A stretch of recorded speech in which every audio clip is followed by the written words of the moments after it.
gentlemen, let's get ready to rumble! Do I know what's going to happen? No, I'll guess. But We win one tomorrow. That's called a winning streak. Alright, I'm not a fucking athlete. This is my fucking way. This is how I win. adapt or die. What's happening, everyone? Welcome into another episode of the A+ Sports League podcast. Week 15 preview, picks, Survivor, a little trivia from Nick, if we're lucky. I'm your host, Matty Mytag. With me, as always, is Matt Libinati and Nick Cometto. What's happening, guys? What's going on? Good morning. This is the first time we're doing it in the morning this week, you know? Usually after work. Good morning. Well, we've tried doing it in the morning in the past, but you can't get to work on time, so, you know. Oh, yeah, I forgot about those.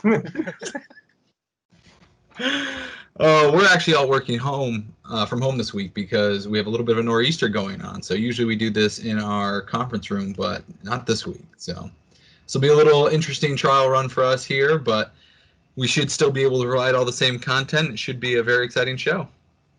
Playoffs. Guys, breaking news, Prop Builder is down for all Chargers players. So maybe Keenan is out. Uh-oh, did it just... I just went down. Okay, I actually just got something 3 minutes ago. Mike Williams, listed as questionable, is not expected to play. Chargers concerned they won't have Keenan Allen, who, if he does play, is likely to be limited. Eckler is expected to play. Well, as we discussed before, right before we started recording this, we were talking about Keenan Allen's prop bets because we were a little concerned if he was going to play or not, and if he did play, would he aggravate the hamstring and then get pulled out of the game? So we were looking at the Keenan Allen under catches, but probably should have put it in because it looks like they pulled the line. I just got it in. Did you? Yeah, I don't know if it'll go through. They'll probably watch it. Yeah. But, well, hey, it's worth a shot. Hopefully it doesn't, and if you didn't, that's a gimme bet. That's like the Tyler Glasnow under 10Ks or whatever it was. Yeah. All right, so if you have Keenan Allen in your lineups this week, make sure to check that tonight because he probably won't be playing. Great.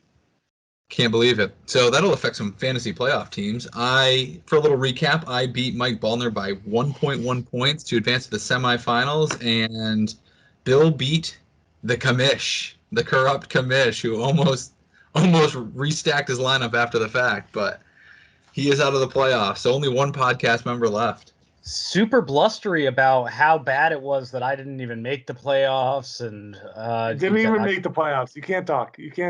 No, we're in the same boat, sir. I'm sorry, you're going to get I fifth played place. one extra game. The one extra game counts. Hey, we pay out fifth place, right? You're like the Bengals, Nick. You can't even win a game. Wow. Like the Falcons, they can't win a game. Ow! I meant a playoff game, but fair. Wow. Ouch on both accounts. All right. Let's just jump into last week's picks. Let's not. Yeah, well, I don't think Libs wants to show anything off this week. Last week, Nick led the way, going 11-5 against the spread. I was right behind him at 10-6, and Lib was 6-10. Not great. Fake news.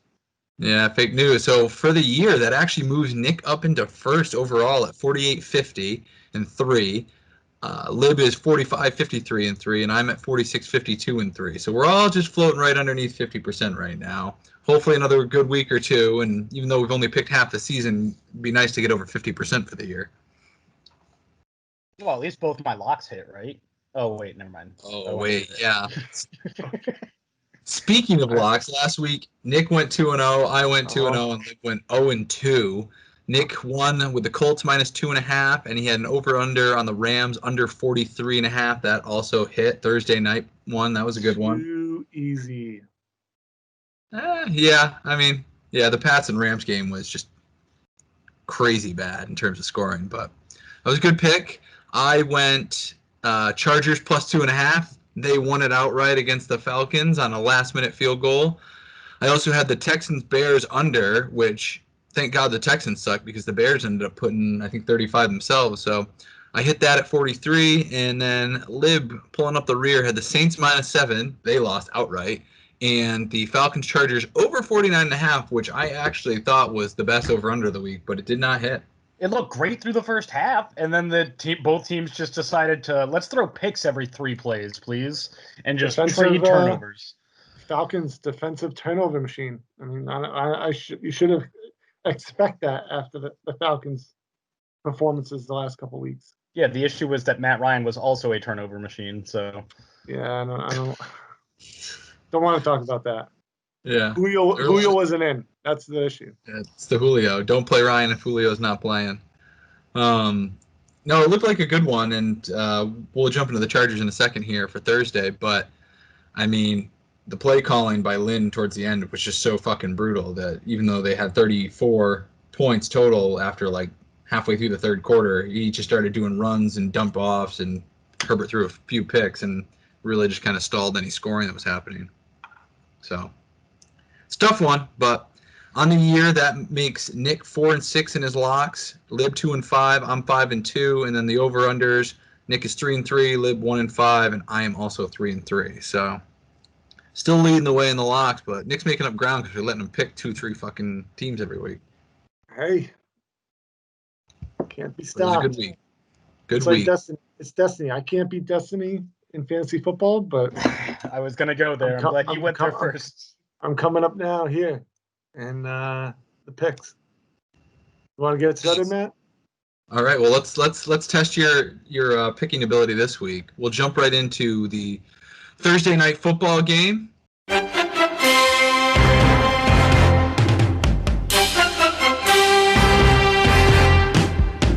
All right, the first game we have for Thursday night football is my Los Angeles Chargers against the Raiders.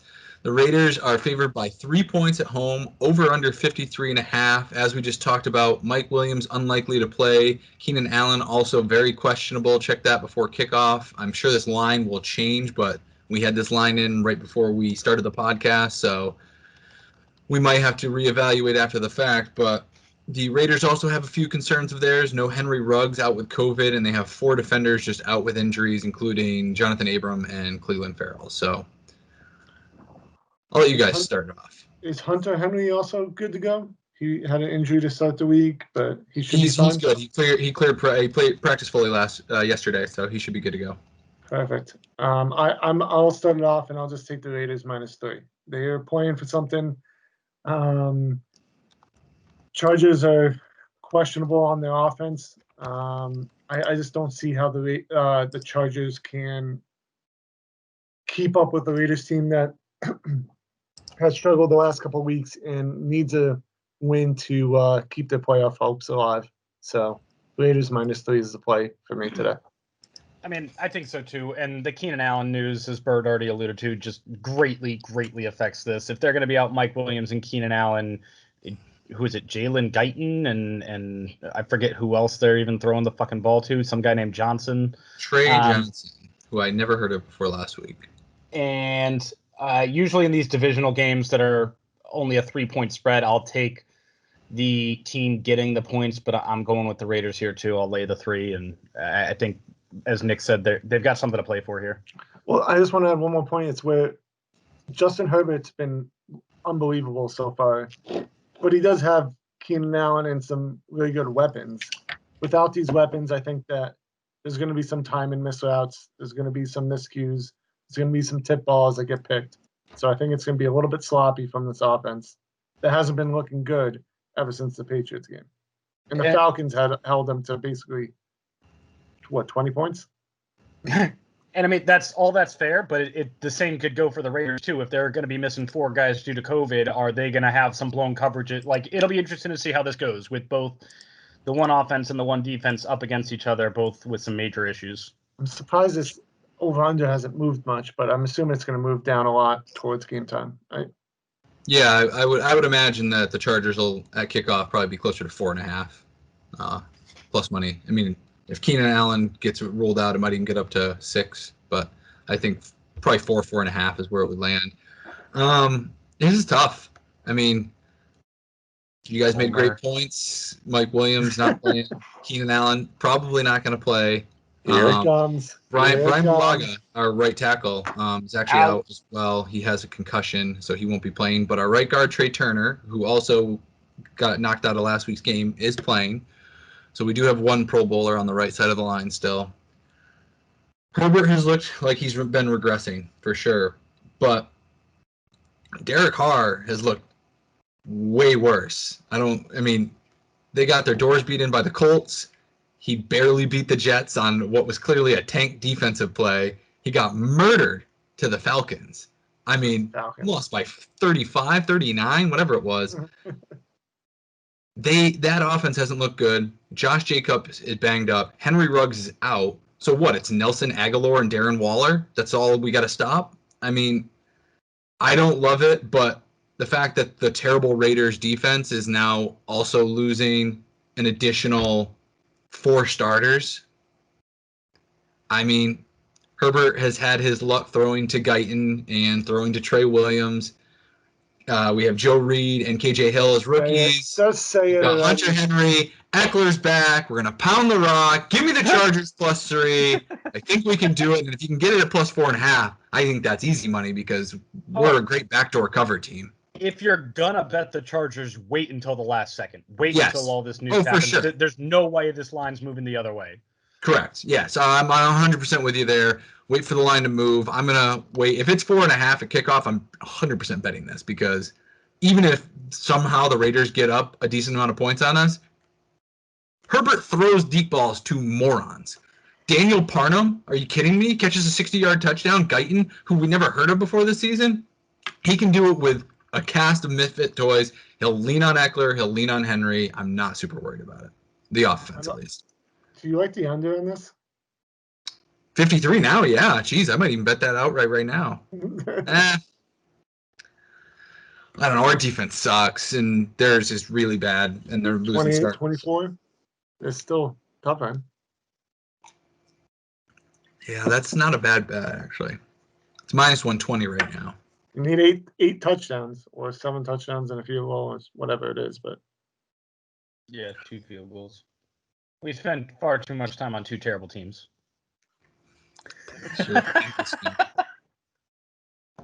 All right. So as we discussed earlier, all the Chargers props just got pulled. When we were looking at it, Nick, you liked Austin Eckler at +5, over 5.5 catches. I love it now. I was trying to get it in. That's why I was looking right before we started recording. So I'm going to take that as soon as it gets up. I'm assuming it's going to go up maybe an extra catch or something like that. 6.5. Still going to take it. Well, especially now, yeah. Yeah. So definitely looking at that. Hunter Henry is another one I'm looking to see what his comes up at. And Eckler at anytime touchdown was what, -125? That's going to -125. Well, that'll probably go down to 150, but that has a lot more potential now. It had great potential anyway, but with Keenan Allen and those guys out. See, the touchdown actually, I don't think it changes that much because as much as Keenan Allen was good in the red zone this year, he still is just tossing it up to some of these big guys like Parham and Guyton and Henry. Eckler might catch a swing pass. I don't know. We'll see. Yeah, but Keenan's gotten a touchdown in 6 of the last 7 games, so that's going somewhere.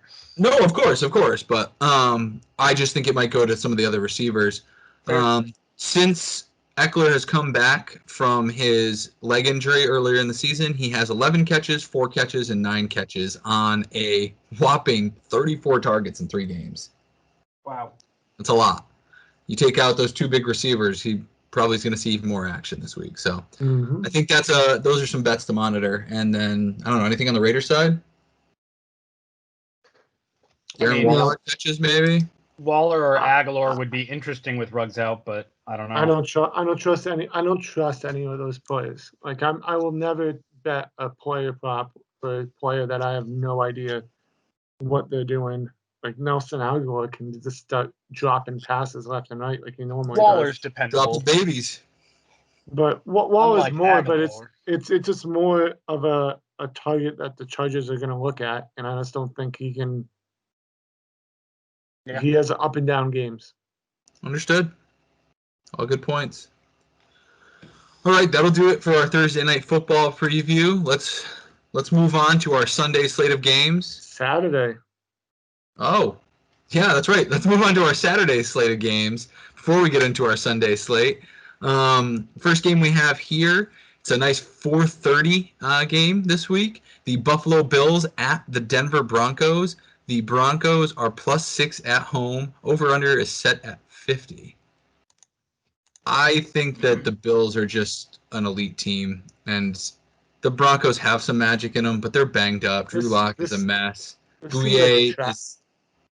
It seems like a. It does No, seem it like a seems trap. It's the same thing as the Saints Eagles last week. Yeah, but they're like Why is 6 is too little? Philly had a dynamic change when you change the quarterback and you change the offensive scheme. That's a whole different thing. The Broncos aren't changing anything. If anything, they've just subtracted some players who are hurt. I mean, Fant is like a walking time bomb. AJ Bouye is suspended. He's not playing. Melvin Gordon's banged up. I mean, they covered 6 against the Chiefs. Wait, is Melvin Gordon banged up too? God damn it! Yeah, he is. My teams are falling apart. He's probably gonna play, but he's got a shoulder injury. So yeah, I see that. And Philip Lindsay's not healthy either. I'm taking the Bills. That's where I'm at. I mean, I was going to say it feels trappy to me as well. I still lean the Bills here, and I don't hate the Bills in a teaser here. Oh, I already typed it. But half of the teasers. I think it's the first third or fourth of a teaser potentially. But I'm going with the Bills here as well. I don't feel great about it, but there's no way I'm trusting the Denver to. I think that the Bills' offense can put up enough points where we'll see if Fant's going to be healthy this week. But I just don't see the Broncos being able to keep up with them. As much as I think the Bills are still have to prove something, I think they did last week against a Steelers team that everyone does say it's overrated. We'll get to that big line, that 15.5 right now for the Bengals on Monday night. But I just think the Bills just have too many, too complete of a team. I would say they don't have like the big weapons. I mean, they have Diggs, and Allen's been looking good, but they just have more of a complete team all around with defense and offense, and they can run the ball and they can throw the ball well. And Josh Allen is not turning the ball over like he did the first half of the season. So I do like the Bills to cover. And this is definitely going to be a first half of a teaser on Saturday with the game, what they're going to talk about with the Packers. Yep.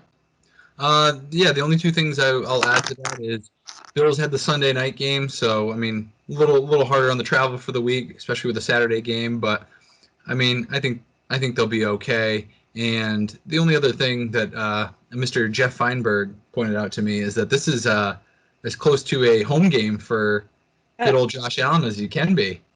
Wyoming guy. So Denver's definitely the closest. Not Minneapolis?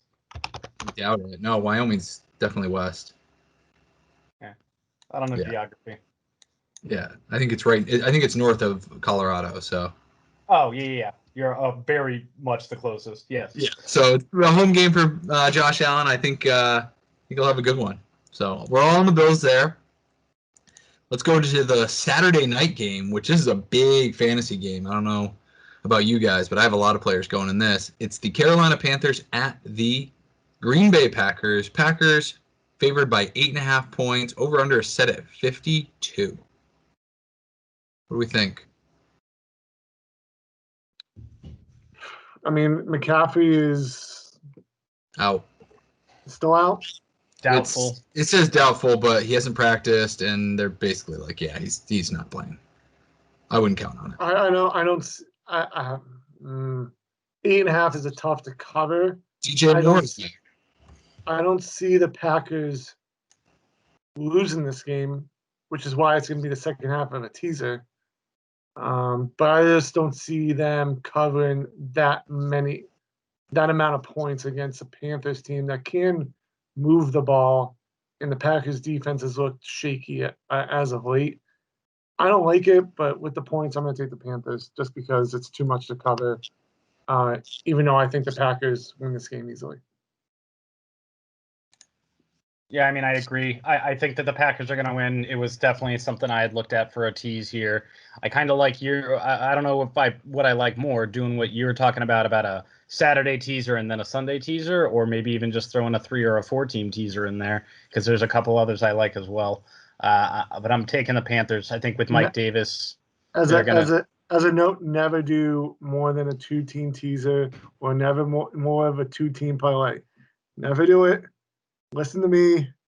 Always do 2. 2 is your max. You used to be such a fan of the 3-team sweetheart teaser too. That was his jam for a while. Always 2. The third one always gets you. So always do 2. It's all right. So enticing to go from -120 to +150. But I hear you. I'm going Carolina as well. All right. So we got 2 Carolinas there. Green Bay didn't cover the last couple of games when they had the big spread, but they have some dominant players: Devontae Adams, Aaron Jones, MVP Rodgers.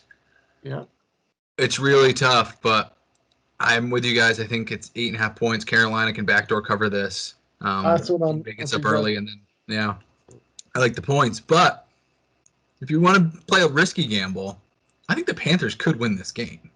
Like, I don't think it's outrageous. I don't think it is. The fact that it's in Green Bay, it'll be a cold game. That's the nice little home field advantage. But it's an empty Green Bay stadium at night.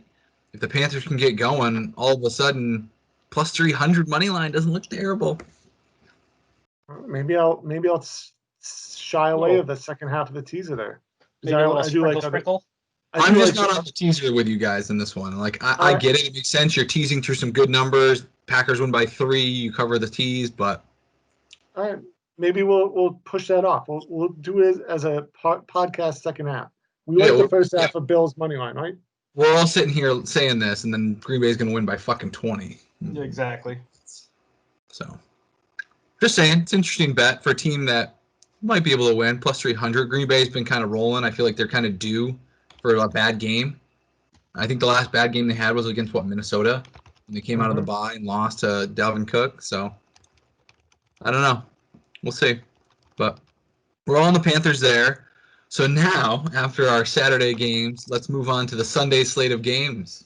A $100 better made $10,000. A $500 better made $50,000. Well, I got 6 games on Sunday that I'm releasing absolutely free. These games are a burial, a blowout, a human lock. You can bet your unborn children on these 6 games.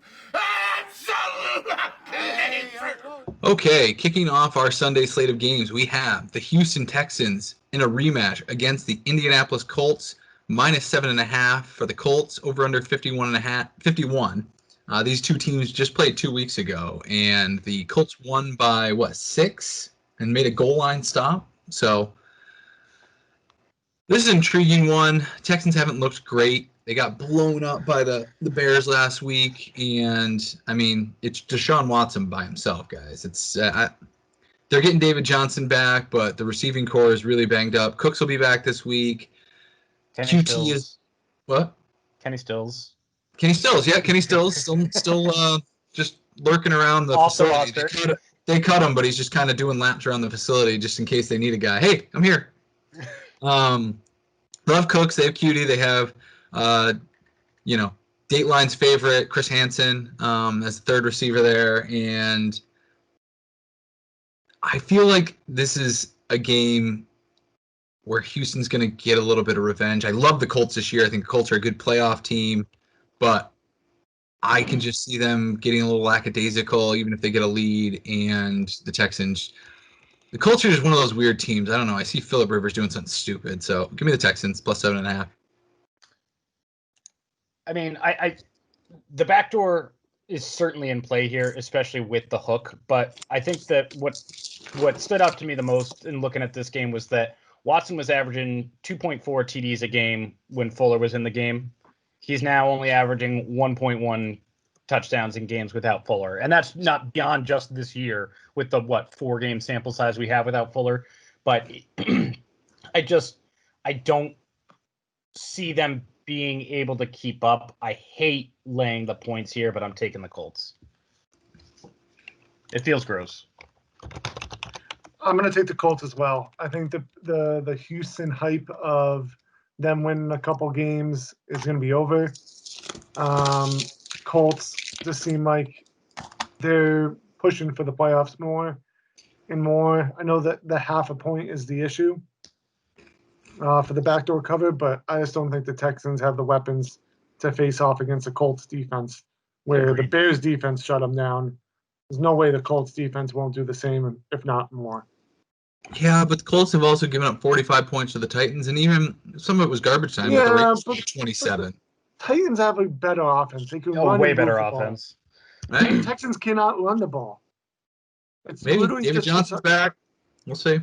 David Johnson hasn't had I think he's had over 101 game, if anything. No, Yeah, but it's it not is even one close, more have you? piece.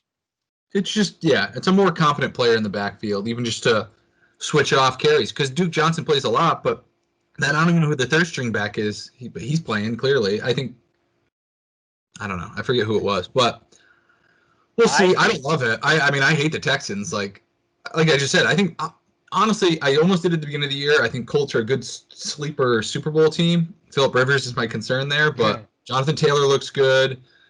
They've got a good running game. Naeem Hines can back him up. Hilton looks really good again. And by the way, if you want a prop, T.Y. Hilton owns Houston. Yeah. I said this a couple weeks ago when they played the first time. He is averaging 20 yards per game more against Houston in his career than any other team. And he's just, last time they played, he had 116 yards and a touchdown. He owns the Texans every year. I don't know what it is. Doesn't matter who the quarterback or the coach is. Go ahead. Oh, no, I was waiting for you when you were done. But did you reminded me of saying the Colts were a sneaky Super Bowl team. Did you end up throwing that MVP bet in for Phillip Rivers too? No, I didn't think that. It's plus 4,000. It wasn't crazy. No, I hear you. It was just funny. It was crazy. He's going to lead them to the playoffs. I also don't hate the under here at 51. I mean, we saw the under last week with the Texans and the Bears where it almost didn't hit, but the Texans only put up fucking 7 points. So it's an option. I think it was 46 points last time they played, and it really probably should have been 53. So scares me a little, but it's not bad. All right. Let's go to the next game. We have the Detroit Lions at the Tennessee Titans. Currently, the line is not really up because Matthew Stafford is up in the air, but I think the line we found reflects the fact of him being out. It's the Titans minus 10.5. Over-under is 51.5. What were we saying? It looks like he is out. Yeah, I don't think it's official, but it seems like he will be. He's trending that way for sure. So let's pick this, assuming he is out. Yeah, assuming he's out, I'm going to take the Titans minus 10.5. I just don't believe in Chase Daniels, even though I think you've said previously he's a competent backup. Hey, he's better than most. I just don't think the Titans can. I think they're going to run all over the Lions. Who's your backup? Who's the Falcons' backup? Matt Schaub. Yeah. Oh, God, Mr. You want Pick that Six. fucking guy over Chase Daniels? No, Chase Daniels has one of the best gigs in the fucking NFL. I Matt think Schaub he's has made, led $63 million in the past 10 years, and he's played in like 18 plays. Matt Schaub has led a team to the playoffs, so I will believe him. 15 fucking years ago. No, that's not true. He led the Texans to the playoffs like twice. Yeah, and they won one game, I think, and it happened to be against the Bengals. So Yeah, was that when Arian Foster was in the league? Yeah, okay, it's still more than what Chase Daniels has done. Hey, calm down. Tom Brady is freaking 80 years old and he's doing well. You got a better chance of Arthur Blank going out there and throwing a touchdown than Matt Schaub. All right. Well, with that No. line, He could throw a touchdown just to the other team. so that offensive line's off of the Falcons, so it doesn't matter. I'm taking the Titans. Yeah, sorry. Nope. I'm taking the Titans. It's just they're going to run it down their throats. Derrick Henry's going to have a field day. Tannehill's not even going to have to do much. The defense is bad, so I'm sure they'll give up points. But I just 10.5 is not that much, to be honest. They blew out the Jags, and the Jags are probably a little bit better than this Lions team without Stafford. So Swift might do something, but I'm really not worried about it. Yeah, I if Stafford's out, I don't think that this is on a short list for a lock. I don't think this is even really a bettable game, though. It's Titans or nothing. Who the fuck is taking the Lions in this spot? It doesn't even make sense. Titans have covered 3 of their last 4. Yeah, Barry Sanders, sure, and Megatron. They can take the Lions here. No, Megatron fucking hates them. I'm going with the Titans. I think the offense is too potent against a bad Matt Patricia-led defense. Yeah, even though Patricia's already gone. Patricia it's still his fingerprints all over it, and I just don't think they've got the talent there to stop this Titans offense. Those greasy fingerprints. Yeah. Eating some pork rinds. Exactly. We're all on the Titans. Yeah, I'd stay away from the game, to be honest, but that's just me. Next game, we'll go to the hot Chicago Bears against the Minnesota Vikings. Nice little rivalry game here. Vikings are favored by 3.5 points at home. Over-under is 47. What do you guys think? Woo! I don't know. I don't know why I hate this game. Both teams are shaky. I actually like Mitch Trubisky and the Bears to cover the points. Just because besides last week where they blew out the Texans, they looked good the week before against the Lions, even though they lost. And then they weren't awful against the Packers, even though the defense was. I just don't think the Vikings. I think they're collapsing a little bit. I think people kind of figuring out Dalvin Cook in that offense a little bit more. If you get more pressure on the Kirk Cousins, then that offense kind of crumbles a little bit. So I'm going to take the Bears in the points in a divisional game. Yeah, divisional 3-point spread. Again, I'm going to take the team that's getting the points here. I'm going with the Vikings. These two teams play taking the points. No, they're laying. Got it. Yep. Jesus. They won by 6. I don't know why I thought the Bears were at home when I was about to say that the Vikings just beat the Bears at home by 6 4 weeks ago. I'm still going to lay the points here. I just don't think Trubisky's going to fall apart here at some point. He has looked way better than expected the past couple of weeks, but I still don't trust it at all. But it would be the most Bears thing ever for Trubisky to put together a good couple of weeks here at the end of the season, and then the Bears buy back in on him and try to build around him for the next 3 years and continue their middling, irrelevant ways. About time you stopped picking the same team I did. Jeez. Trying to line on my coattails. It's a tough game. I mean, division games always are. Vikings look good. They have Justin Jefferson, Adam Thielen, Dalvin Cook. It's a lot of fantasy guys that you like. But guess what? Their defense is fucking atrocious. So I'm going with the Bears, plus 3.5. Akeem Hayes. Akeem Hicks? Who am I thinking of? Akeem Hicks. No, we're both thinking of Hakeem Nicks, I think. No. I thought of someone else. And either way, I was calling him again. Akeem Hicks was not playing in the first game when Minnesota came to town, and he is their rush stop guy. That's it. Like, when he is out of the game, they give up so many more rushing yards. On the season, the Bears have only given up 4 rush yards per attempt, which is 6th in the league. So I think they're going to bottle up the line of scrimmage and make Kirk Cousins beat them. And if all of a sudden Kirk Cousins is dropping back in deep 3rd and 13 situations like that, all of a sudden you've got Khalil Mack, hand in the ground, just bull rushing that guy. So I think he's going to get a couple of strip sacks. I think Kirk Cousins is going to struggle, and don't switch the Bears. Don't take them. No way. Here we go. Oh, yeah, excuse me, Nick. I'm sorry. How many times have you switched your picks?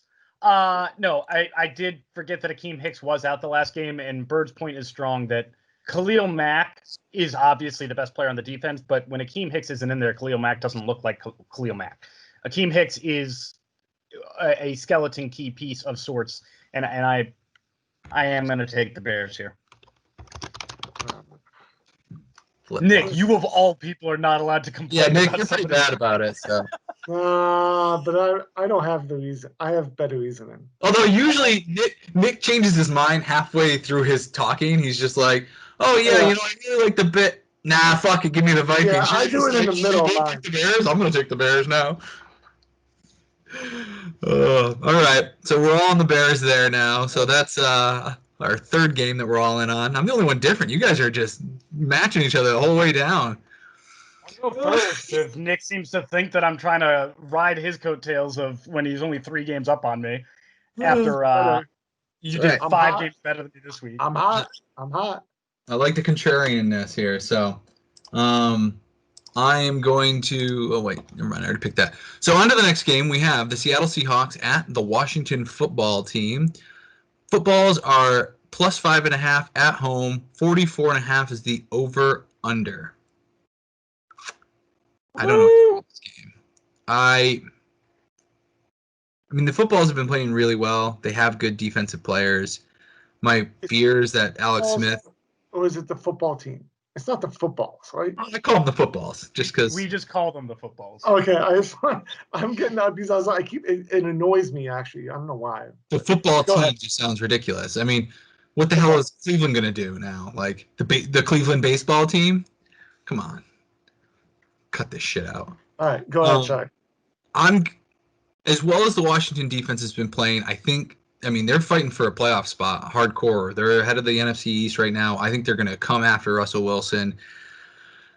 I just think that the talent is on the Seahawks side to put up enough points to outscore what they're going to give up, because I don't think Washington's really going to do much. Gibson's most likely not playing. Alex Smith might not play. And if it's Dwayne Haskins, I think Seattle tees him up, to be honest. Terry McLaurin has not looked like himself all year. Give me the Seahawks. I agree with that point. I think this streak of the Washington winning 4 straight, there's no way in this season Washington can win 5 straight. No, right? I just can't see it. Yeah. If they do, then whatever. But I just see Seahawks pulling away. I think they got back on track a little bit after beating up on the Jets. They got their confidence back a little bit more. Russell Wilson got his confidence back a little bit more. As much as the Washington front line is awesome, I think their secondary is weak with what Metcalf, Lockett, Moore, and the rest of those weapons can do. So I like, and I just like with Chris Carson back and Gibson out, I like the Seahawks. I mean, you took the words out of my mouth because Washington's front 7 is one of the better units in the league, but if there's one thing they've struggled with this year, it's covering number 1 wide receivers. I think Russell Wilson will create enough time, even with the pass rush, to hook up with DK a good amount, and I think that the Seahawks cover here. I'm going to have to pick a game against you guys. Yeah. And let me pick first, and then you just jumped in after Bird, but fine. Well, I just knew you were going to pick right behind me, so I have to keep the narrative of you picking my picks. So, I think you guys made great points. The front 7 is good, but if any person can dispel a pass rush, it's Pat Mahomes and it's Russell Wilson. And I think he'll just get out of the pocket, find a wide open Lockett or Metcalf, and just have his way with them. So, and it's really the Seattle defense has looked much better against these bad teams. I mean, I'm playing them in fantasy, and they haven't. I don't think they've allowed more than like 23 points in the last 4 games. Granted, it's shit teams. Washington's offense is not very good. So. Oh, I just realized is Bird a closet Steelers fan? He's got Big Ben right behind him. Yeah, that's what it is. It's definitely not the real Big Ben. It hurts my feelings. If you could please remove that from your screen. I hate the Steelers. I can bring you into the Chargers cave if you want, but Lib saw it this past week. Yep. Got some nice stuff in there, Nick. Where's your Falcons shit? I don't see anything. What? No Falcons here. I see Yankees and Celtics. Your background in your room. Oh. No Falcons shit.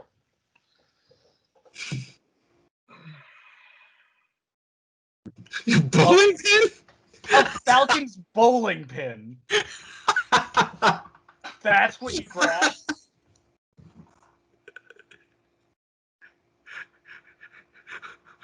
What is that?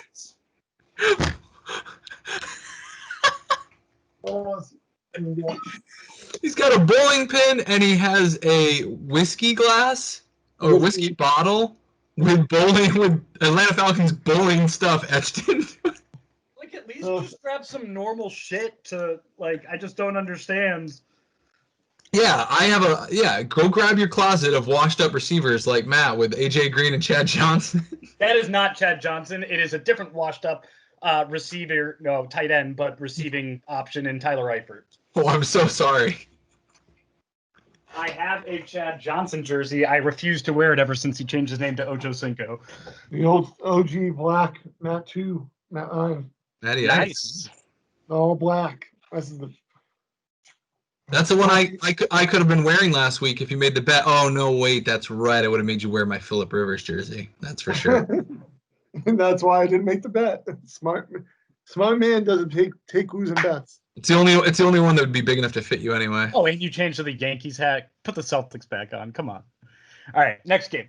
Okay. We're off the rails here. All right, next game we have here is another divisional game. We have the New England Patriots at the Miami Dolphins. Dolphins are favored by 1 at home. Over-under is 41.5, which is so low. It's the lowest one. No, second lowest one of the week. Yeah. We'll get to the lowest one later. We'll get to that. I mean, so this line's already moved. It started at Dolphins -3 earlier this week. I had guessed it would be around 3.5 right after the Sunday games last week. Oh, the fact that it's moving worries me a little bit, but I just think that the Dolphins have so much more to play for, that their defense is good. The Patriots defense has been starting to round into form a little bit, but I just don't I think Tua will be able to do enough against this defense, and I don't think Cam's going to be able to do enough against Miami's defense. Give me the Dolphins. There it is. I've been waiting for you to not. We're going with the Pats. Bill Belichick against rookie quarterbacks is the only thing you need to know. It's going to be Stephon Gilmore's back. The Patriots still have a chance to get into the playoffs, even though they do. I know they're not mathematically eliminated, but they do have a chance if they win out. I just don't see the Dolphins coming in.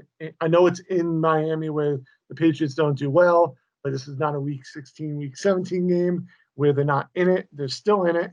It's Week 15. I know. Well, it's usually 16, 17 where no one really cares. And the Patriots, where they locked up a seed or something like that in the playoff spot, and then they give up a game. The Patriots, I don't think, will do well. I think Bill Belichick will confuse Tua in a lot of different defensive schemes. So give me the Patriots to win outright. I mean, do you not remember the Miami Miracle 2 years ago where that's what I was the Dolphins got them lost the Patriots a bye week? I know. So of all the people that have coached under Bill Belichick and have left, I think that Brian Flores looks to be the makings of one of the best ones to leave. Bill O'Brien? Matt Patricia? What do you... Granted, there haven't been some great ones in the past, but Brian Flores just looks like a really competent coach. I think he just looks like he knows what he's doing. He can handle some of these tougher offenses, but the Pats don't have a tough offense. They just have a grinded out offense. The strength of the Miami defense really is in their secondary, and good news for the Pats, they don't have any receivers anyway, so fuck it. We're just going to dump it to tight ends and running backs and run the ball with Cam the whole game. I think the Pats defense, like Nick said, will stifle Tua. I think special teams will come into it. And yeah, they don't have a great record in Miami, but I really think that's Tom Brady related, even though he went to Tampa for some fucking reason.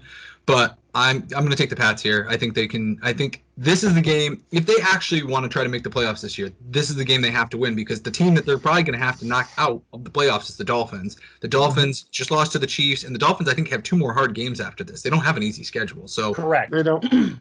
If they win this one, I think this is huge in terms of them trying to make the playoffs. So I think there is some motivation there. And they have to win out. And no Devontae Parker. No, who's the second? Preston Williams isn't playing. The running backs are banged up. I think Ahmed is playing. And, I mean, they just don't have anybody to throw the ball to. Mike Gesicki might not play. Like, I think Parker will play. Huh? Parker's slated to play. He practiced yesterday. He's severely banged up, so you have 80% healthy Devontae Parker against Gilmore. Good luck. Good luck, pal. So I think the Pats here. I think it's just the play. And what is basically a pick 'em. So. All right. On to the next game. We have the amazing Jacksonville Jaguars against Poopy Pants and Lamar Jackson and the Baltimore Ravens. Ravens are -13, over-under set at 48. I don't know what to think of this game. Oh, I do.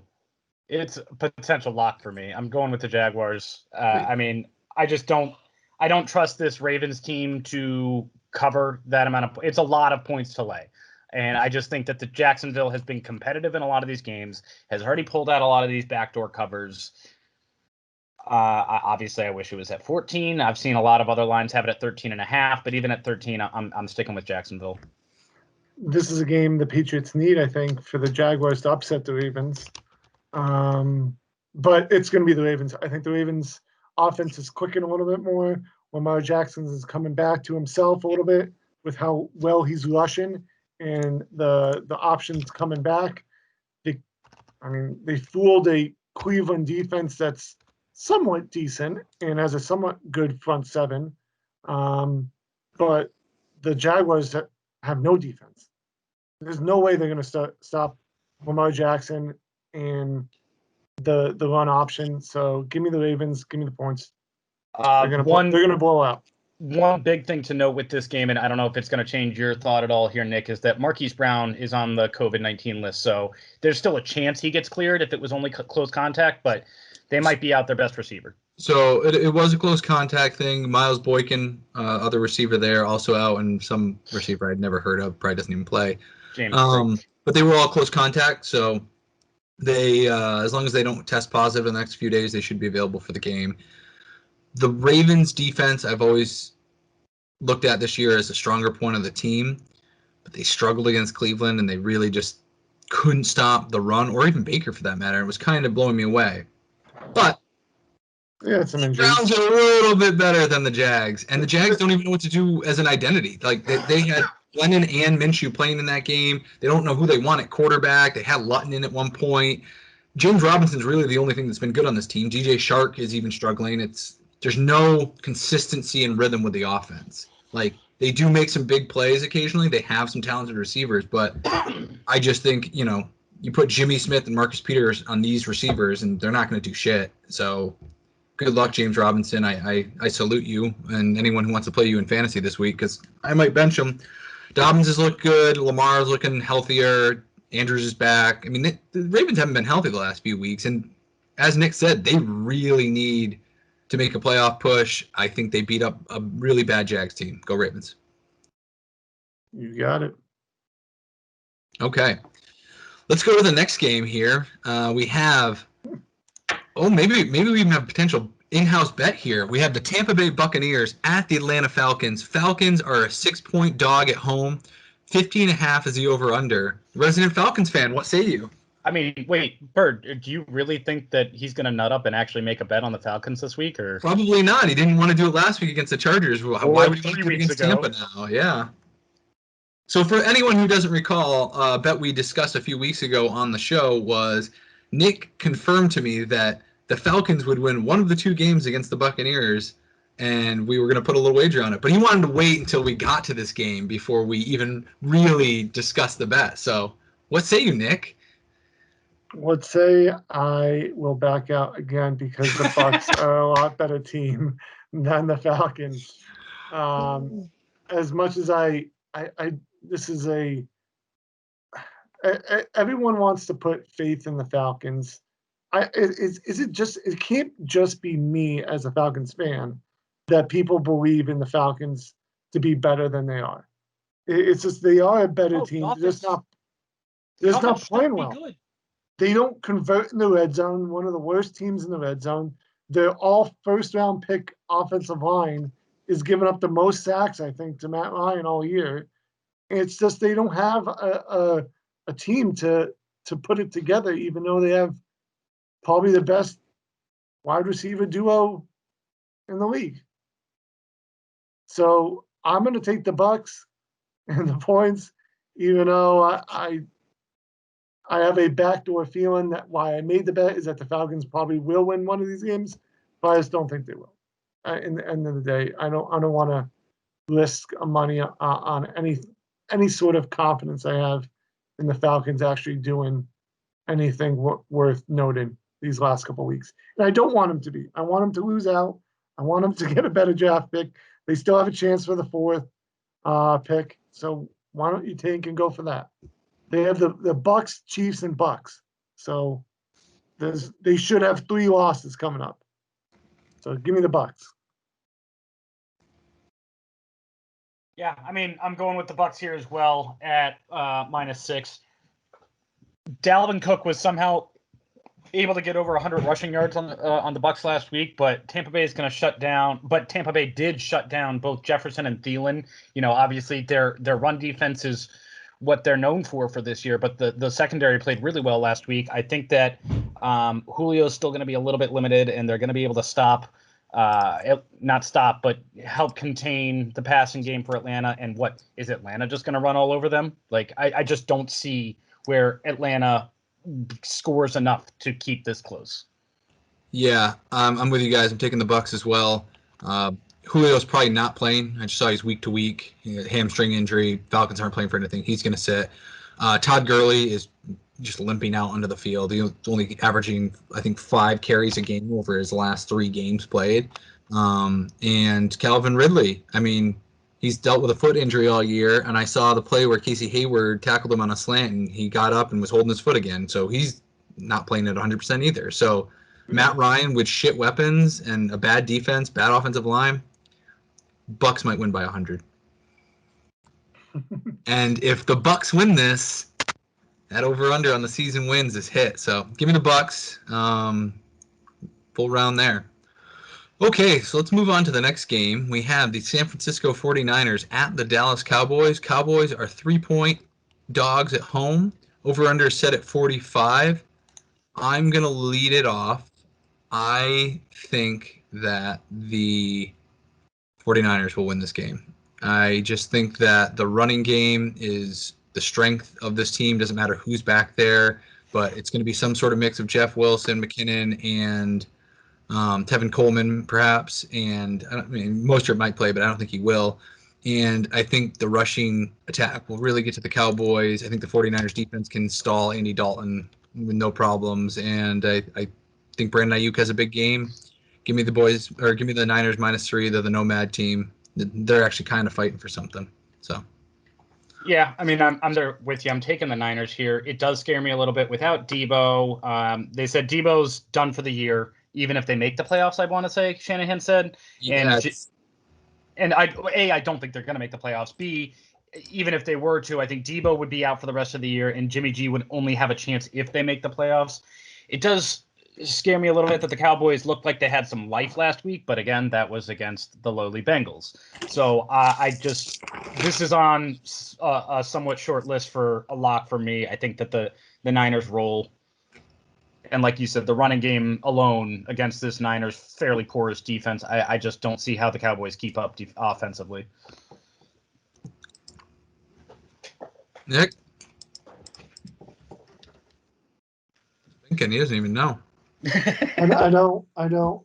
And He kind of wants to just go contrarian, I can tell. I want to, but I just don't see how the Cowboys can keep up. I don't think how, like, the 49ers defense has been showing up a little bit more. And the Cowboys just, they can't move the ball. I just don't understand how they had so many weapons. And it's not, I don't think Dalton's been playing awful. He hasn't. No, but he hasn't played anybody really either. That's true.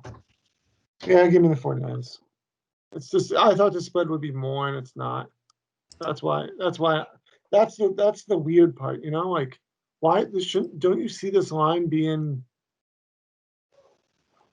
like? No, because it's still a pretty weak offense in the Niners with a lot of injuries. I mean, Debo and Mostert aren't going to be playing, and they're on the road in Dallas. Like, San Fran looks like a better team. I think they're better coached, but they're still not like a world beater. So it's like they're a 6-point favorite on a neutral field. That's already a lot. Yeah, I guess so. Like, they're on the road giving points. So look at this. Yeah. We got a show too. I try. take it off. You like watching me? All right, go Nick, off on I'm in. Twitter? I'm with you on the teaser. I just put it in the Bills Bucks money line teaser. Yeah. We got minus 110 odds for both of those. We got Bills pick 'em, Bucks pick 'em. I like it. So, all right, that'll do it for the 1 o'clock games. We will maybe turn to trivia for Nick here, and then we'll jump into the 4 o'clocks. All right, Nick, what do you got for trivia for us today? Okay, it should be applying to all of us. January 6th is an important date for all of us. What happened on this date that is significant for all of our football teams? Oh, I was gonna say I thought that was the date you guys lost your virginity. That was mine. Lib? I mean, I was gonna say to Bird that congrats on the sex now that it's official, but Yeah. Uh, Now you actually have proof. So that's December 17th, but not quite January 6th. when we're all gonna know our final spot in the draft order for our teams, I don't know. I have no idea. so All I right. think it's last time we all had a playoff win. That'd be my guess. And that is correct. All of our teams coincidentally have won their last playoff game on January 6th, the same exact date for all three teams, which is weird. And now I'll go to each team. I obviously you. know I don't want any part of this. Enough of this I slander. know the last playoff win for the Falcons was on January 6th because I was in LA when they beat the Rams 26-13 on January 6th of 2018. Bird, I believe, knows his because he was supposed to be at the game, but then skipped that game to go to the Patriots Chargers. So our last, the reason why I figured this is because like none of us go to the fucking Super Bowl, none of us even go to a championship. So the last one we won was against the Ravens, and I was in New England for the game that was in Baltimore, and then the following week I was in Baltimore when the Chargers were in New England. Missed them both. And Mr. Bengals, do you want to know your last playoff win? January 6th, 1989. 89 Before I was born. No. 88? 91. No, you're wrong. I am correct. Oh boy. Let's get out the Google machine. Oh, wait, no. It was the 89 season was our last playoff win, I thought. The year we went to the Super Bowl against the Niners. Nope. They went into the playoffs in the 1990s, and then on January 6th of 91, 91. they played the wild card against, obviously looking, the Houston Oilers, which was the second one. And they had a big 41-14 win. Gross. Looks like I know more about the Bengals than you do. Interesting. When you're preparing for a trivia question, yes. Yes, this is correct. Oh boy. But I found it very weird because obviously the Falcons played on a Saturday. I don't even know when January 6th, I'm going to look up January 6th, 1991. Sunday. It says Sunday. What? So I played on a Saturday. You played on a Sunday. Sunday for the Bengals. Bengals were a Sunday. So weird that it's the same date for all three teams in 3 different years. And it's all in the wild card, obviously. Mine just happens. Not the divisional. Mine just happens to be 28 years before your guys' teams. Yep, sounds right. You had a chance against the Chargers back a few years ago, but you know. Yeah, don't remind me. Andy Dalton decided to throw a pick right to Melvin Ingram. Oh, there it is. 2013.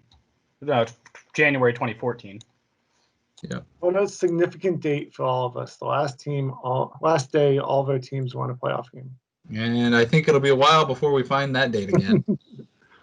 Yep. But we can keep in the future if we were to win again, if they were to play on So January you're saying 6th. if one of us has a playoff game on January 6th, it's almost destined for us to hit I it. will be betting that game if in our favor. Agreed. You're good on January 6th. So, well, good job. Good for all of us.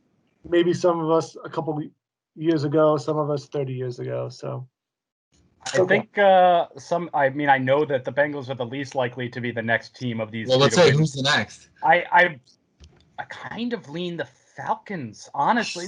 No, I know Chargers obviously have the better long-term outlook, but if the Falcons can get a good coach in there for next year, I truly think that this fucking offense should be good enough. And if they can get a couple of pieces, free agents on defense, they are poised to win a playoff game. I'm not saying make a deep run next year. I don't think the Chargers are that close. Sure. I think if they win against the Eagles in that NFC divisional game, I think they make the Super Bowl again. And it's a rematch of Falcons Patriots. Yeah. I think that the Eagles would they play the Vikings and the and the Saints. Oh no! I'm sorry, Vikings and I play the Vikings because the Vikings beat the Saints. Yeah. So they beat the Vikings and then went to the finals. Yeah. Yep. Right? Big Dick Nick, not you. I mean, all you need is when the guy, what was it, Keanu O'Neal to not hit the interception off his knee, down a field goal, or they played the Falcons and Vikings, and the Vikings were a joke that year. No, like I said, I think your two teams are close for who has the better chance of winning a playoff game first, but I think Falcons are better set up for the next year. Would you have rather had? This is a simple question. Would you have rather had the Falcons lose in that another awful way to lose to the Eagles, or had them go up against the Patriots again the following year, and then lose to the Patriots again for a second time in the Super Bowl? Would we have rathered? I think this is a question for you. No, what would you prefer, Nick? What would you have rather had?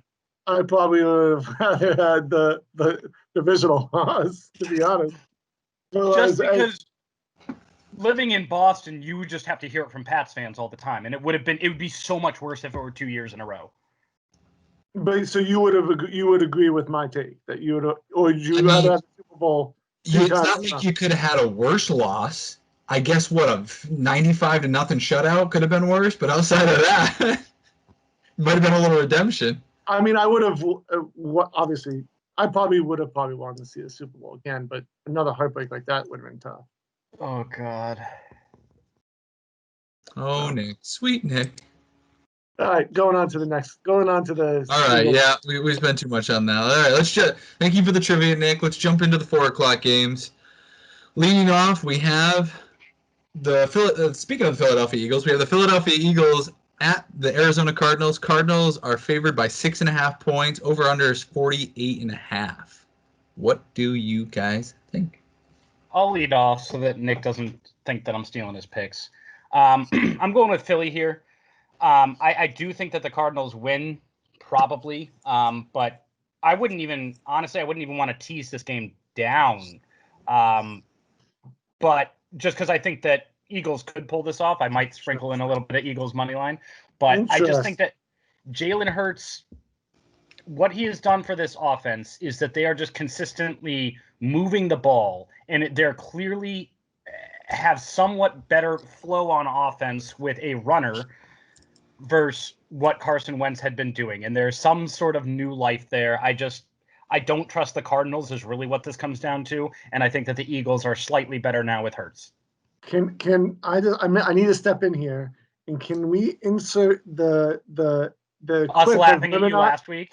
Yeah. You literally said worst pick of the year is me saying the Eagles to cover and potentially win that game against the Saints. There was a material change, Nick. I didn't expect them to do that against one of the best defenses in the league against the Saints. And once they've done it, they have now proven to me, hey, maybe I need to reconsider. Material change, alternative facts, fake news.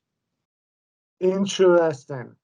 Now, I just wanted to say that this is 100% going to be a letdown game, I think, for the Eagles. I thought they would have a chance to win. I felt like they were going to cover last week because that spread was too big against the Saints. This one I thought would be closer. I think this line should be at 4.5, not 6.5. That's I where I think had it too. I think by game time it will move to 4.5. But I think the Cardinals have too many weapons on the outside, and they'll get to Murray will get to them. Astute take on the Cardinals, Nick. That was awesome. I'm with you. I think that the Eagles' offense is just a little too kitschy. I think now the Cardinals will have a little bit of tape after seeing them pull off this miraculous victory against the Saints. I think it's a nice, cute offense, but once you figure out that they're just going to run the ball and not really throw it too much, you'll be able to stack the box a little bit more. Over the last 3 weeks, the Cardinals are actually second in the league in sack percentage, so they should be able to get to the Jalen Hurts and get in that Eagles backfield all day with their banged-up line. It's a lot of points, and I'm really kind of worried about Kyler Murray going forward. I think he's fucked up. It's not even just his arm. He was looking down the field a lot of time last week and just, I don't see my first read, run. Oh, don't see the first read, run. So I don't love it, but I'll take the Cardinals minus 6.5. So here's my question for you then, because I already spoke with Nick about this a little bit, but would you consider this as part of a tease? Because I think that the Eagles have a chance to win outright. So you're, but I just don't trust the Cardinals. No. That's where I'm at. That's why I took the Eagles. I'm not confident that the Eagles are going to cover this, but I just wanted to gauge your guys' level of confidence. Yeah, I mean, Eagles had the advantage of the home game against the Saints. I think, Cardinals at home. Eagles got to travel across the country. Touchdowns pretty easy. For 7.5, I'd probably be with you, but I'll take that. Yeah. They'll probably win by 6. Okay. On to the next game. The shitty New York Jets and the Los Angeles Rams. Rams are minus 15 at home. 41.5 is the over-under. I mean, is there any world where you can take the Jets? It's just Not my world. Rams. Nope.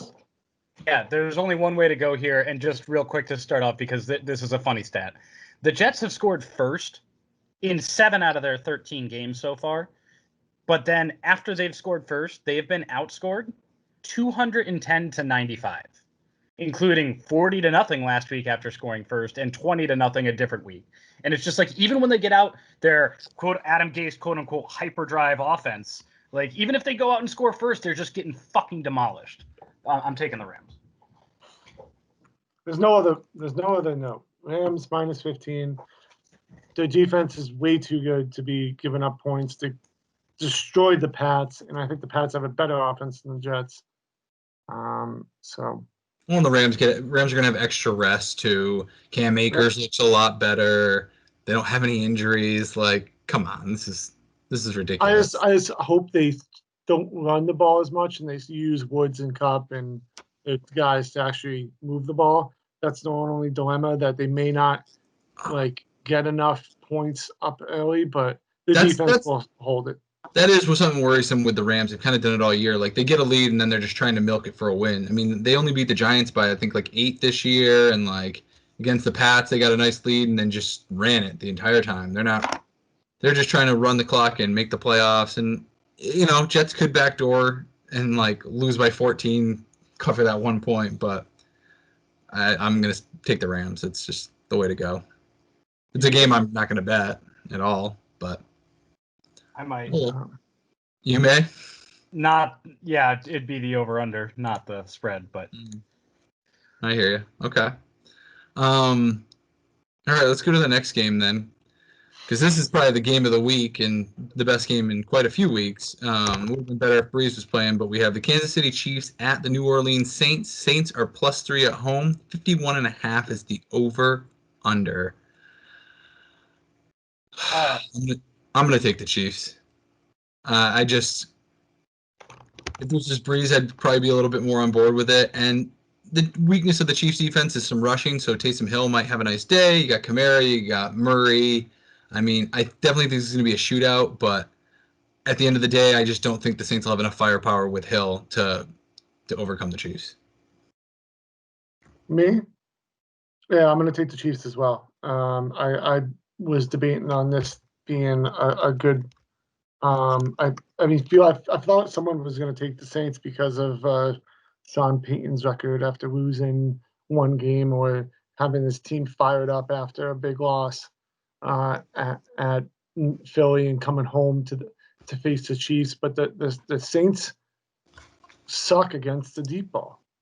They stink. They give up deep passes all the time, and Mahomes is going to just blow it to Hill and look for Tyreek Hill to have a big game along with Kelsey. I mean, it's tough to beat those two guys when you still also have Watkins and Hardman on the slots or wings. I mean, I don't see the Saints stopping the Chiefs from the big plays because they couldn't even stop the Eagles from the big plays. And Mahomes is probably going to be rushing a lot on them. That's another prop bet I'd look into is Mahomes Agreed. rush yards. That's probably in the mid 20s range, and he's probably going to break that on 2 runs. Agreed. I mean, so the one thing I will push back on what Bird said is that this is the best game of the past few weeks, and I mean, I feel like it might be prisoner of the moment, but I feel like we just had one of the top 3 games of the year on Monday night with the Ravens and Browns. That was an amazing game. Going into the game. Yes, but a lot of these hype games don't end up pulling through, whereas that Browns-Ravens game was electric. Yeah, I mean, what was it? The Chiefs and someone else 2 weeks ago or something like that. Chiefs-Bucks was supposed to be a big game. Chiefs-Bucks. And Chiefs-Ravens week 3 was supposed to be a great game. Yeah. I mean, the Chiefs have lost. I'm going with the Chiefs here. They have lost 5 straight against the spread, which does scare me a little bit. But honestly, what I should have realized last week when Bird and I took the Saints and Nick, we were making fun of Nick for taking the Eagles, was that last week was clearly a very big look-ahead spot for the Saints. The Saints are sitting there, we're going up against a backup QB, a first-time starting rookie, and we got the Chiefs next week. Narratively, that should have been a little bit clearer, but I'm sticking with the Chiefs. It's a small, they're 5-0, 0-5 the last 5 games against the spread, but those spreads have been 13.5, 9.5. This is a 3-point spread. I think they cover. Yeah, and just to make a little note, I pulled this up while you were talking. Since Taysom Hill has taken over, the Saints weren't passing a ton before Breeze went down. I mean, just because he does short check downs and it was a lot of running game. But since he's left, they are averaging just about a little over 50 yards a game less passing than they did pre-Breeze. So it's like, I just don't. You can't. You have to control the clock the whole game if you're going to beat them. That's and points wise, I think they dropped from like 23-17 or 23-16 on average points per game for Drew Brees versus Taysom Hill. So, do you really think that the Saints are going to? It's dropped 4 points since Brees left. 4 points per game. So they weren't scoring a lot with Brees. I don't think they're going to be scoring enough to cover against the Chiefs. Yeah. Meanwhile, I don't care that they're on the road. Give me Chiefs -3 against fucking anybody in the league, and I'm taking the Chiefs. Yeah, I mean, this happened. Actually, I'm going to challenge one of your stats because I think we took them against the Bucs not that long ago, and it was 3, and they pushed. Okay, then where I was looking at that was a line. You're right. That was a push. But yeah, they were. I mean, but I think the final line when kickoff they lost. But fair. I hear you. Okay, that's it for the 4 o'clock games. Let's move into Sunday Night Football. We have the kind of a weird matchup, but the Cleveland Browns at the New York Giants. Giants are +5 at home. 43.5 is the over/under. It looks like Daniel Jones won't play, or if he does, he's going to be much less than 100%. And funny enough, this is actually an important game between 2 potential playoff teams. Funny enough. So I don't know what you guys think. I think this is where the Giants fall off. They're just battling too many injuries.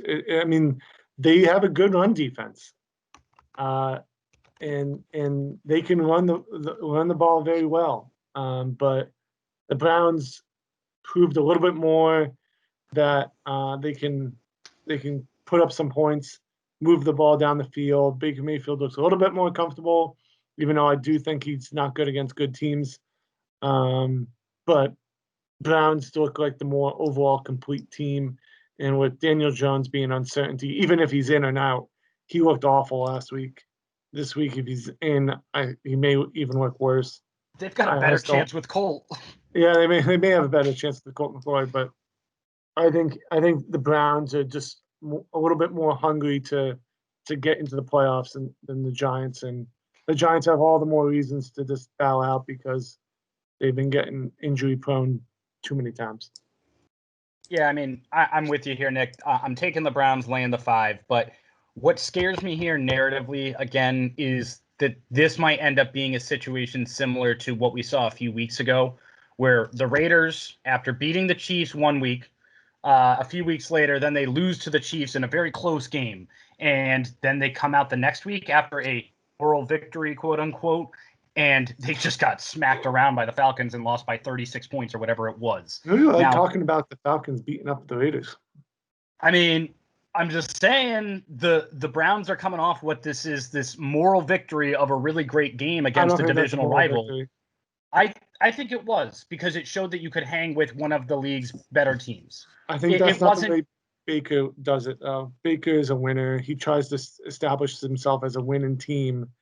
Like, well, his mentality in college, his persona is that he's trying to. I mean, he's bringing Cleveland to the playoffs for the first time in how long?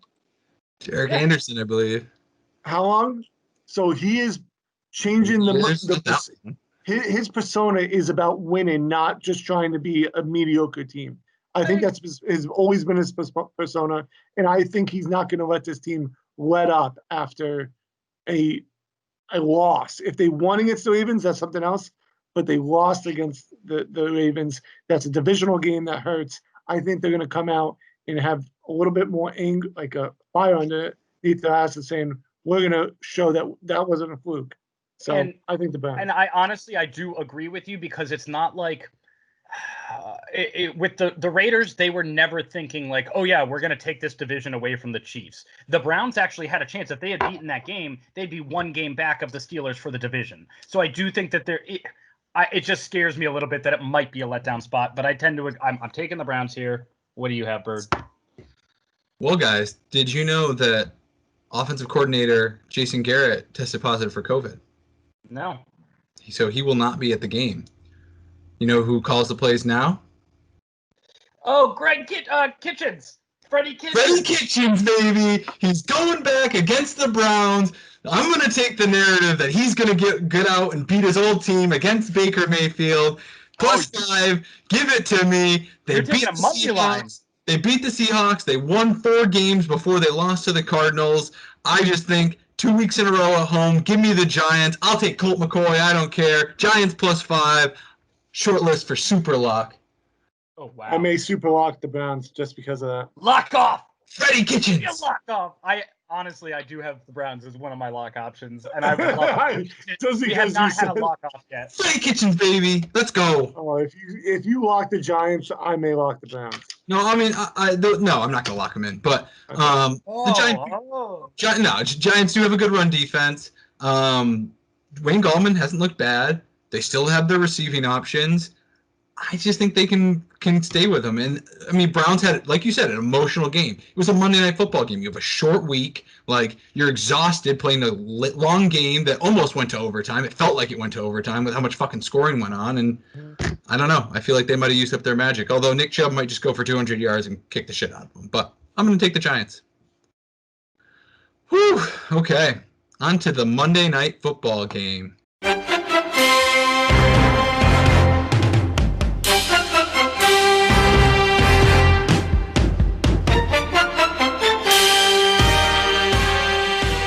What a game it's going to be. We have the Pittsburgh Steelers at Matt's Cincinnati Bengals. The Bengals are +15.5 points, which is the highest spread of the week, and the lowest over-under at 37.5. Matt, what do you got to say for this one? Just trying to figure out, I should have done this beforehand. I'm trying to figure out what that implied team total is for the Bengals, and I might still take the team total under. At 37.5, I think that infers that the Bengals 27-10, 27-12. Yeah, it's pretty gross. No, that wouldn't come in. No, but that's what the implied team totals are.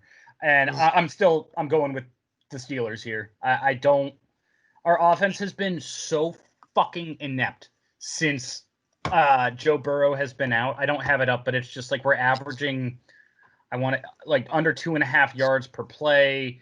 We're punting on over 60% of drives. So many 3-and-outs. It's fucking brutal. And I'm going with the Steelers here. Yeah, I mean, I guess one of my questions is your boy Joe Mixon coming back? No. Then fuck you guys. I'm taking the Steelers. That's really all I need to hear. There's just no offense. Gio is atrocious. Shouldn't even be on the fucking team anymore, it looks like, based off of last. 3 carries for 1 yard and a fumble? Oh, yeah. He got benched after the fumble, and Zach Taylor's a fucking moron for benching him when we had. Oh, I'm sorry. I have to say this, and I'll let you get back to your point. I am so glad that the last week's game was a 1 o'clock or a 4 o'clock game that nobody fucking paid attention to, because we had a butt fumble exactly like the Jets butt fumble, but with a running back actually running into an offensive lineman for a butt fumble. And I'm so glad that nobody's paying attention to it. Who did that? Travion Williams, our 3rd or 4th string running back, because he benched Gio after Gio fumbled, then Travion fumbled, and then we also had Alex Erickson, our wide receiver 5, also fumbled. But in the first 7 minutes of the game, we had 3 fumbles. Yeah. Sorry, Bird. Go for it. No, that's all right. Not even on YouTube. I can't even find it. I'll send you a clip. I already sent one on Twitter earlier. Yeah, you're not really trying to share that one around, I'm sure. It's all right. We'll get it to Barstool. Well, while you were saying that, I found out that Brandon Allen got hurt at practice today, so he might not play, and that means Ryan Finley's playing. Allen also went out at the end of last week. I didn't know if he was going to play again this week or not. Yeah, if you're going to put Ryan Finley in there, I mean, I pray for his family because he might not make it through the game. He might lose a leg like Alex Smith. So I think the Pittsburgh defense just dominates, and Big Ben and them will beat up on this team. I mean, James Conner might even have a decent day on the ground, which would be shocking. But, yeah, Steelers. Yeah, I just think the Steelers will pick up a little bit more since they've been struggling the last couple of weeks. They beat up on crappy teams, and break it to you, Matt, the Bengals are a pretty crappy team. Agreed. If we want to get a live reaction from you two, I did just send you the link to the butt fumble. Ooh. It's up to you. What email? Text. Oh. Yeah, so I would go Steelers, and let's. Yeah, I mean it's a lot of points to lay, but 37.5 over under tells you all you need to know with a 15.5 point spread how inept the Bengals are offensively recently. I mean, this isn't as. Oh, that's not a butt fumble. It's not. It's not as. He ran into the O lineman into his butt. He didn't fall on the ground like he didn't smash his face off of it like a certain someone. Yeah, it's got to be a face to butt. That was the ball to butt. Yeah, that's not too bad.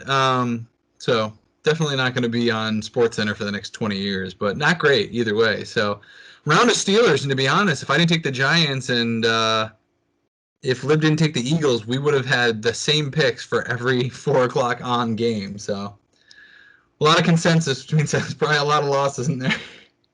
Yeah, we'll all be 5-11. So we had a couple of good weeks last week, so let's see if we can do it again this week. Good picks, guys. I feel good. I'm contrarian enough that I think I'm going to gain some ground on you guys. Starting with tonight, obviously, when the Chargers cover. Yeah, that's what I heard last week. Chargers. Oh no. I literally picked the Falcons because you picked the Chargers. That's all. I would never have picked the Falcons. I just said fuck it. I'll pick the. I took the loss just because I felt bad for the Falcons. Yeah, I should have been 12-4. Well, sorry they couldn't get you there, but it was a good win for the Chargers, and I feel one coming tonight, baby. Let's go. Why do you want wins? Don't you want losses? I don't know. I want a point win. I would love to lose by 1. That'd be perfect. Well, I also just have some fantasy players going tonight, so I at least need some scoring. We don't need to win. Just score a lot. You know, even with Allen out, I still have Eckler and Herbert. So we had a couple of 2-0 guys last week, or yeah, it's me and you. And it means Lib will be picking last. So gross. I'm gonna take the first pick if you don't mind. Go ahead.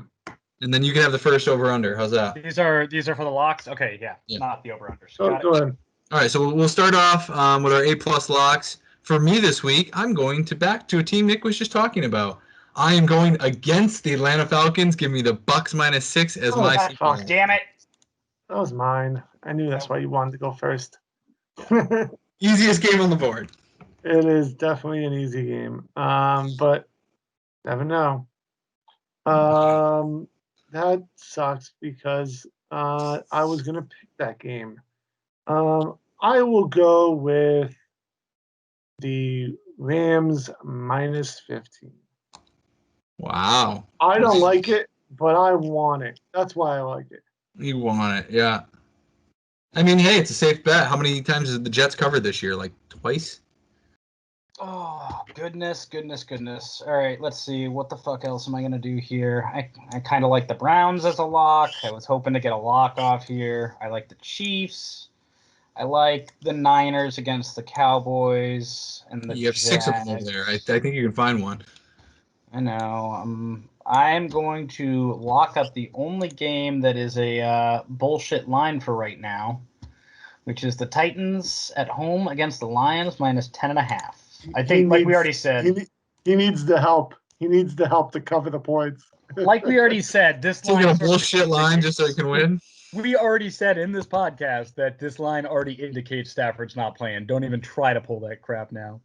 I can look in the mirror. I see a reflection. Do you see a fucking reflection taking the Bucks against the Falcons? Can you look at yourself in the mirror, Bird? I mean, there's I a know. real line on that. That's a You already bet it. You already bet that There game. are real lines. There are real lines for the Titans Lions, just not in our book. Yeah. I mean, Yes, but you're picking a line that we know is going to move up more. That's fine. 1,000%. Okay. Oh, Chargers have already moved too, by the way.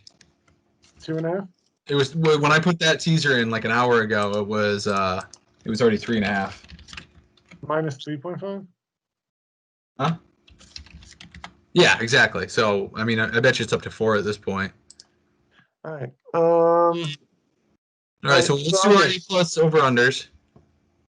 Nick, I will do a game that I like. Was going to be the Chiefs and Saints over. I think 51.5 is a little bit lower than I expected. I thought it would be up in the 55 range. So 51.5. I want to go. I've won the last 2 weeks on unders. And I was going to go back to the Thursday night under strategy and pick Chargers Raiders under. I do love Thursday unders. But I'm going to go with an over because I just want to bet overs again. And I'm going to do the Chiefs Saints over a 51.5.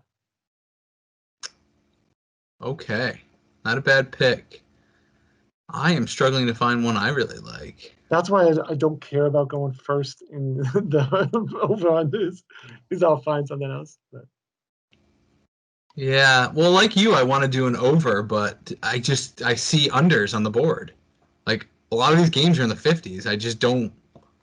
Cold weather, I just don't see them all getting there. Jets Rams has been. That's why I picked a stadium game inside. Yep, I hear you. That's a good one. That's as a low 50. That's what I figured. Even like 27, 28, 24 wins that. I will take tonight's game under. Chargers Raiders. I like that. I mean, it's the highest number on the board. It's kind of wild. Obviously, that implied that the Chargers were going to have all their guys, but... So you're taking a line that's going to move. Yeah, It's already- exactly. After giving me shit. You know what? Fine. I'll take it away. I'm not doing it because it's already 51.5. So that I won't do that. Yeah. I'm going to change that to 51. Yeah, change it on the ticker if you want. Take it at 51.5. Yeah, you can take it at 51.5 if you want. Because that's on point. Okay, I'll take it at 51.5. Take that under. How's that? I'll stick with it. It's probably going to be game time 50, so. Yeah, but right now I can bet it at 51.5. Yeah, I'm fine with that. Okay. Because the game's tonight, not Sunday. Oh. So the one I really like is the Jets Rams under, but on a lot of books, This is sitting at like 43.5, 44. We have it at 41.5. I was Fuck trying it. to buy points. No, I'm not. I'm saying I'm gonna take it, but it's just it scares me that we have a lower line than other books. But Well, I'm it's gonna also take. minus 140 on our book. I'm taking Jets Rams on I think the 1.5. Rams defense may Don't- score 2 touchdowns, so that's why I'm worried about that game. But I just don't think that the Jets. So even if the Rams put up 30, are the Jets going to put up 10 or 12 points? I think when it comes, a game it's going to be maybe 28, 31, nothing at half. I think it's going to be 31, 3 at half. Wow. So you can't parlay it. What? I just tried checking on our site because I was looking at it. You can bet the Jets over under straight up, but you can't put it in a parlay. Why? I don't know. It's wild. What are we on to next? I Survivor? might just bet this fucking Jets Rams over right now. I mean, I'll you'd think be about it. smart. You'd be smart to fade my lock. So, Well, you probably also, should. what you're saying is there's an indication it might jump up to like 44, and then you get a middle ground. Just Yeah. try to hedge your way out of it. But it's minus 140, which makes me hesitant to do that. Okay, enough of that. Let's jump over to Survivor real quick. You play to win the game. Hello? You play to win the game. Rams are the most obvious. I think Rams are the clear-cut one. Steelers probably 2, and then Titans. Titans 3. And so I'm still alive. 270 people left. I got the Titans right now. What do you guys think? Good one. I don't have the Rams. It's good. Do you have Baltimore? No. Okay, because I like that a little bit more than the Oh, Titans, yeah, but they're okay. both. No, that's a good one. No, I've already used them. I've used the Packers. Steelers are gone. Rams are gone. I could use the Browns, but clearly I picked against them. So what does that say? I thought you said are you keeping the Browns for next? Well, so I'm on the fence. So next week I could go. I mean, I know we were talking about this week, but next week I can go Tampa Bay at Detroit, or I can do Cleveland at the Jets. And then the following week is Tampa is home to the Falcons, or New England home to the Jets. I hate both of those Week 17 matchups because they're divisional games where one team might not have anything to play for. I hate trusting that. But they all will have something to play for in this COVID year. Yeah, Tampa will still have something to play for sure. What if they lose this week and next, and then they're like, they might be able to make the playoffs, but they might miss it. They're 100%. Then, yeah. Tampa's 100% could be playing for something Week 17. Even just to make sure they keep the 5 seed so that they can play the fucking NFC East. But if you take Tampa next week, you might be locked into New England against the Jets with neither team having anything to play for, and that's. I know, and people want to make conspiracy theories on him, on Bill Belichick wanting to throw the game so that Trevor Lawrence won't go to the Jets, even though he still will.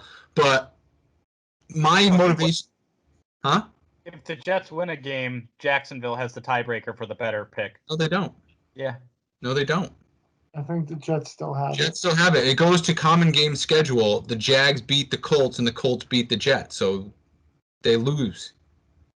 I saw something where if the Jets lose, or maybe it was only if the Jets had lost or won in a intra-conference game. Maybe that's what it was because they were playing an NFC team last week.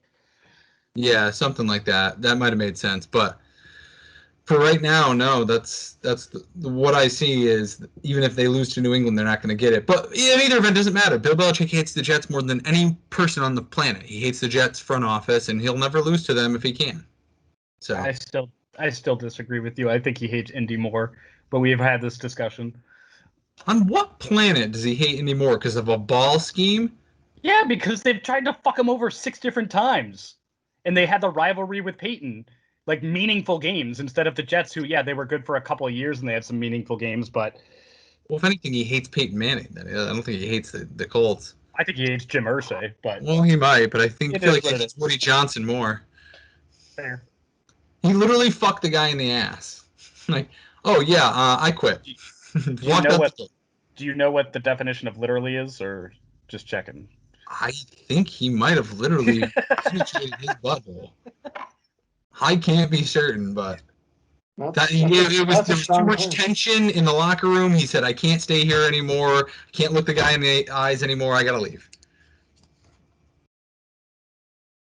All right. That With wraps that, up Survivor. I think, yeah. So I think it'd be Rams, Steelers, Baltimore. If you don't have them, Titans are a good pick. A lot of people have them. Packers aren't a bad option, and I don't know if you really get desperate after that. I think Bucks. We were all pretty high on the Bucks. That's not a bad pick, but obviously it's a division road game. I would add, after those 5 that we mentioned, which are in my eyes, the clear upper tier selections for this week. I think Buffalo would be my next choice at Denver over Tampa at Atlanta.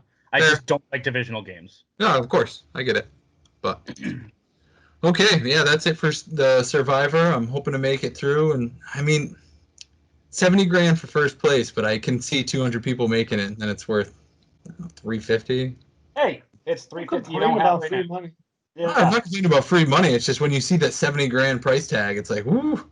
Yeah, but what if another 100 get knocked out, and now it's $700?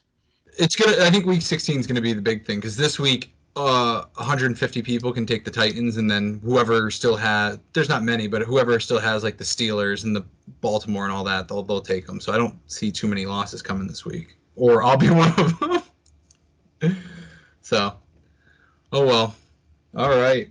I think that wraps up one of our longer film podcasts, just in terms of the work from home complications. Do you guys have anything you want to add for this week? Got nothing. Do you guys want to Best talk of luck. fantasy playoffs? Or? Yeah, best of luck for your playoffs. I will not be paying attention. Oh, okay. That's a shame. I mean, you just got to still pay attention. I care about who wins still. I mean, at this point, I'm rooting. I feel like I know I'm rooting for Danny, and I'm debating if I'm rooting for, because fuck Bill, he doesn't deserve any of this. I'm torn if I'm rooting for Bird or Savannah because I want to keep the trophy in estimating, but She's not even going to be there much longer. Exactly. It's a short trip in estimating. But at least we're getting new blood this year. I got a fantasy question for you guys. Now that we have some recent news on Keenan Allen, I had a dilemma earlier in the week on who to play at wide receiver. Should this be an obvious sit, even if Keenan Allen plays, and play Brandon Ayuk, Mike Evans, and T.Y. Hilton instead of? Didn't you have to throw DJ Moore into this mix as well? He's still there. Yeah, he's an option too. But take the risk on Keenan being healthy. Are you saying just one of those 4 players? So right now, I have Evans, Hilton, and Ayuk in the lineup, and I benched Keenan Allen. But would you risk Allen over any of those guys? No. Yeah, I wouldn't either. That's what I'm thinking. Not in a playoff scenario. Yeah, no. I mean, no, because even if the one I'd want to sit out of those 3 is Mike Evans, but what I would do is I would wait, and I'd rather put DJ Moore in over Mike Evans. So no, I don't think you're starting Keenan over any of them. Mm-hmm. And then I slid Mike Davis into the lineup because I had Hilton in the flex. So yep. I think that's the play. It's funny. Every playoff matchup I'm in this week, I got 4 of them. Every single one has Keenan Allen in it. It's kind of wild. If you have him against, then good thing. I have him in 2, and I'm against him in 2, so works out. I think. How about you guys? Any other playoff matchups? Yeah, my first week matchup for my crappiest team that somehow made the playoffs. Would you? Do you trust Justin Jefferson this week, or should I maybe put in Landry or QT? No, Jefferson. Yeah. Over those guys, yeah. Yeah. Do you think Josh Jacobs is going to have a decent game or no? That's a wild card. Fuck that guy. Trolling fantasy people. My debate this week is Watson or Tannehill in one league. Some guy in my league just put in Tannehill and sat Russell Wilson, so I don't know if that gives you any indication.